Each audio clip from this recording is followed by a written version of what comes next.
শুভশ্রী গাঙ্গুলির একটা ইন্টারভিউ দেখছিলাম। সেই ইন্টারভিউটা দেখে না আমি তার কথাগুলো শুনে মুগ্ধ হয়ে গেলাম।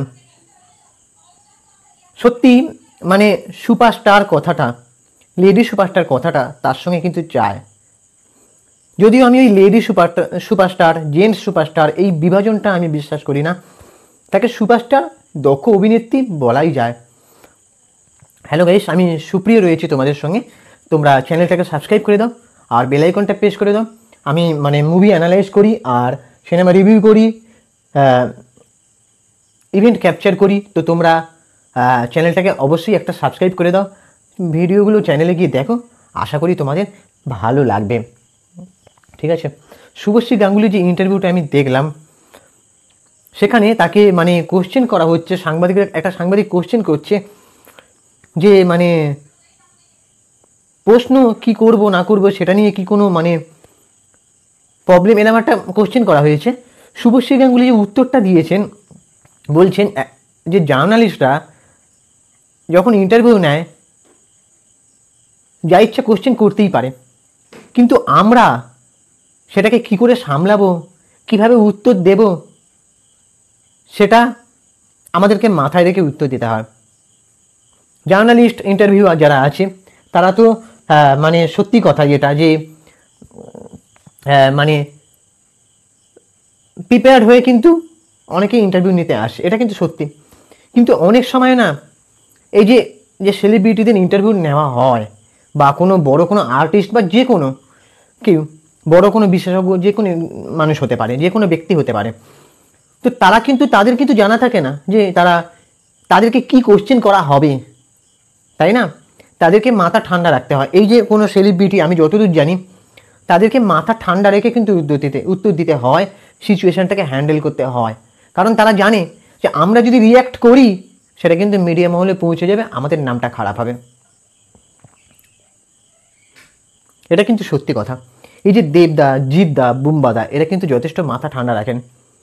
আমরা হলে এত মাথা ঠান্ডা রাখতে পারবো না, কারণ আমরা কিন্তু অল্পেতেই রিয়্যাক্ট করি, আমাদের মতন সাধারণ মানুষ যারা।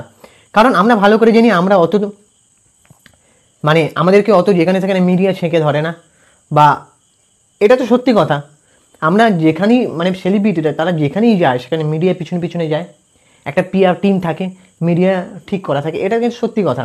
কিন্তু তারা যদি কোনো রাগের বশে বা যে কোনো আবেগে যদি ভুল করে কোনো একটা রিয়্যাক্ট করার মতন উত্তর দেয়, সেটা কিন্তু তাদেরই আলটিমেটলি ক্ষতি হতে পারে, তাদের উপর কোনো এফেক্ট পড়তে পারে। সেই জন্য তারা ভেবে চিনতে মাথা ঠান্ডা রেখে কিন্তু কথা বলেন। আর তারা যথেষ্ট ধৈর্যশীল, সেটা আমি যথেষ্ট বুঝতে পেরেছি যে সত্যি তাদেরকে যেরকম কাটাছেঁড়া করা হয় বা তারা যদি মাথা ঠান্ডা না রাখেন তাহলে কিন্তু তারা কাজ করতে পারবে না। ট্রোলিংয়ের বন্যা হয় যখন, যদি রিয়্যাক্ট করতে যায় তাহলে প্রবলেম। তো সেটাই বলছি, শুভশ্রী গাঙ্গুলির এই কথাটা আমার খুবই ভালো লেগেছে। আর শুভশ্রী গাঙ্গুলির আরও একটা কথা ভালো লেগেছে যেটা আমি এক্সপ্লেন করব।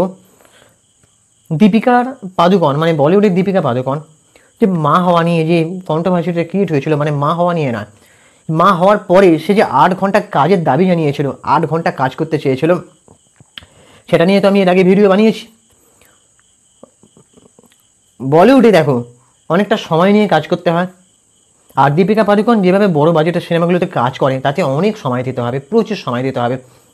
তো সেই কারণে সে 8 ঘন্টা কাজের দাবি জানিয়েছিল। আর একটা মা হওয়ার পরে মানে একটা বড় ইমপ্রেসিভ একটা ব্যাপার, তাই না? একটা সেন্সিটিভ ব্যাপার যে মা হওয়ার পরে তার দায়িত্ব বেড়ে যায়, রেসপন্সিবিলিটি বেড়ে যায়, ঠিক আছে?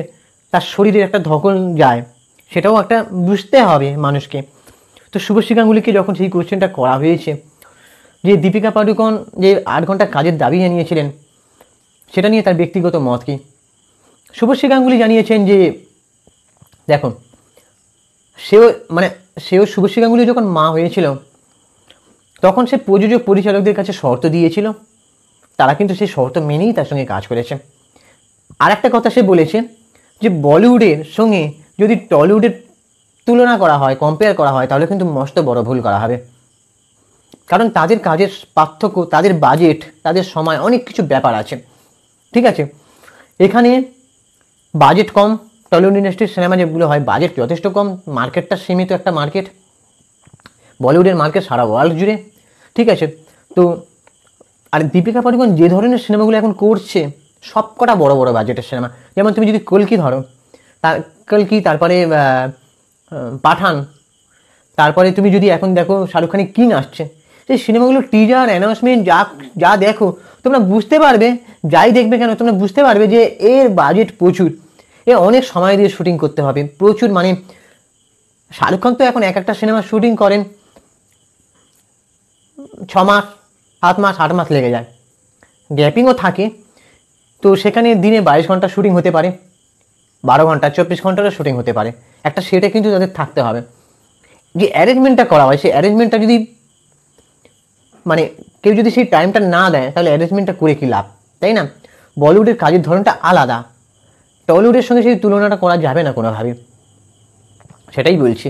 তো দীপিকা পাড়ুকোন সেই চাপটা অনুভব করতে পেরেছিলেন বলেই তিনি 8 ঘন্টা কাজের দাবিটা জানিয়েছিলেন। আর সেটা সম্ভব হয়নি বলেই দীপিকা পাড়ুকোনের কিন্তু অনেক প্রজেক্ট হাতছাড়া হয়েছে। একটা হলিউডের বড় বাজেটের সিনেমা, সেটার কিন্তু রিমেক হওয়ার কথা ছিল, আমার নামটা এই মুহূর্তে মনে পড়ছে না, তাতে স্বয়ং বিগ বি অমিতাভ বচ্চনের থাকার কথা আছে, কিন্তু দীপিকা পাড়ুকোন সেই সিনেমাটা করতে পারছেন না, কারণ তিনি সময় দিতে পারবেন না, এটা শুনেছিলাম আমি। তো এটাই হচ্ছে ব্যাপার।